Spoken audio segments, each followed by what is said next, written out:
তুমি কিছু মনে করো না, অথচ তার আগ পর্যন্ত আমাদের এক গ্লাস পানিও ঢেলে খেতে হয়নি, যেহেতু আমার বাবা সরকারি কর্মকর্তা ছিল।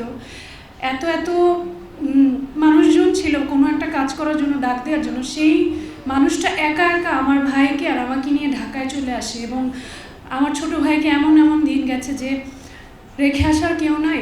স্কুলে এসে সারাদিন বসে থাকতো, আমার ভাইটা গরমে ঘামতো, আর আমার মা বসে থাকতো যে আমার স্কুল ছুটি হবে, তারপর আমাকে নিয়ে, বা বাসায়ও যেত না, তারপর আমাকে নজরুল একাডেমিতে নিয়ে যেত গানের ক্লাসে।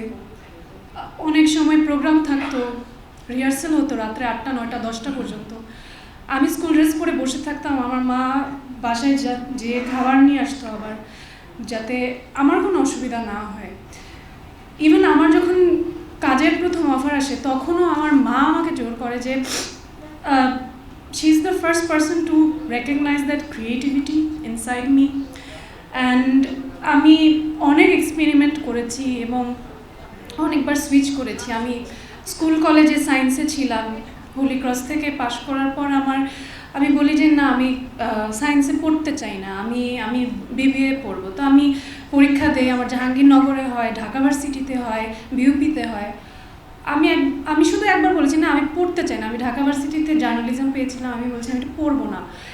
আমার বাবার সাথে ফাইট করে আমার মা আমাকে বিউপিতে ভর্তি করে, কারণ আমার মা সবসময় আমার আগ্রহকেই প্রায়োরিটি দিয়েছে, এবং আমি কি হতে চাই এটা খুব রেয়ার। আমার মনে হয় যে সন্তানদের ইচ্ছাটাকে মায়েরা প্রায়োরিটি দেওয়াটা, তো আমি সেটা পেয়েছি, আমার ক্ষেত্রে সব সময় পেয়েছি। এবং আমাদের এই প্রফেশনটা এটা খুব কঠিন একটা জায়গা।